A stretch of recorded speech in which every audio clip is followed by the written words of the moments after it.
শক্ত টেবিলের নিচে আশ্রয় নাও অথবা ঘরের কোনায় চলে যাও যাতে কিছু ভেঙে পড়লে সরাসরি গায়ের উপরে না পড়ে। একটা ত্রিভুজ আকৃতির জায়গা থেকে যায় তোমার উপর। বাইরে থাকলে আতঙ্কিত না হয়ে মাথা ঠান্ডা রাখতে হবে। বিল্ডিং থেকে একান্ত নামতে চাইলে সিঁড়ি দিয়ে নামাই নিরাপদ। উঁচু কাঠামো, বৈদ্যুতিক থাম ইত্যাদি থেকে যত দূর সম্ভব দূরে সরে যেতে হবে। চিত্র ৯.১১ ভূমিকম্পের সময় করণীয়।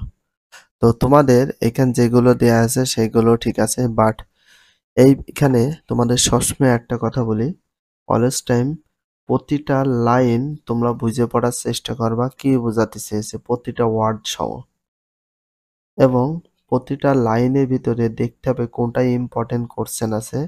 যে লাইনগুলো ইম্পর্টেন্স অনেক গুরুত্বপূর্ণ প্রশ্ন হিসাবে রয়েছে সেগুলো আন্ডারলাইন করে রাখবা, এবং সবচেয়ে ইম্পর্টেন্টগুলো ভেরি ভেরি ইম্পর্টেন্ট এবং সবচেয়ে বেস্ট অফ ইম্পর্টেন্টগুলো তোমরা সাথে সাথে নোট করে রাখবা। আর ফার্স্টে আমরা কেন আন্ডারলাইন করে রাখবো, কারণ হচ্ছে আমরা প্রতিটা লাইন তো ফার্স্ট আমি বুঝে বুঝে পড়ার চেষ্টা করেছি কি বোঝাতে চেয়েছে, এবং গুরুত্বপূর্ণ কোশ্চেনগুলোকে আমরা আন্ডারলাইন করি, ওইগুলো যাতে যে কোনো পরীক্ষা যে কোনো সময় আমরা রিভিশন দিয়ে অল্প সময়ের ভিতর কমপ্লিট করতে পারি। এই জন্য সবসময় বলি এই কয়েকটা নির্দেশনা মেনে চলো, প্লাস পাওয়া কোনো আহামরি বিষয় নয়, যে কেউ প্লাস পেতে পারে, শুধুমাত্র পড়তে হবে টেকনিক সিস্টেম অবলম্বন করে।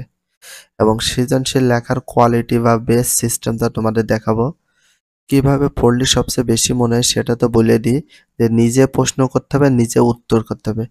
একটা লাইনের ভিতর অনেকভাবে ঘুরে ফিরে প্রশ্ন করবা, ঘুরে ফিরে উত্তর নিজেরা তৈরি করবা, তাহলে দেখবে সবচেয়ে বেশি মনে থাকবে। ভিডিওটি এখানে শেষ করছি। যদি ভিডিওটি ভালো লাগে চ্যানেলে সাবস্ক্রাইব দিতে হলে ফলো করে দিও, তার সাথে একটা লাইক এবং একটা কমেন্ট করে দিও। নেক্সট ভিডিও পাওয়ার জন্য অবশ্যই বেল আইকনটা অল করে রাখো, যাতে নিউ ভিডিও আপলোডের সাথে সাথে সর্বপ্রথম তোমাদের কাছে নোটিফিকেশনটা পৌঁছে যায়। If you love this video, please subscribe my channel, like, comment, share, hit the bell icon for getting next video.